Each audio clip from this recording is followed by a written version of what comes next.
In this video, we'll take a look at how to add your own sound effect to the audio editor in VideoStar. To start, you'll want to make sure you're on the main screen of VideoStar. Now find the sound effect. We have ours saved in the Files app. Select it, tap the Share button, and send it to VideoStar.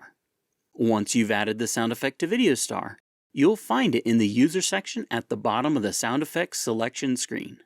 To get there, open your project, go into the audio editor, and add a sound effect event. Scroll to the User section at the bottom of the selection screen and tap on the sound you've added. Tap Done to return to the audio editor.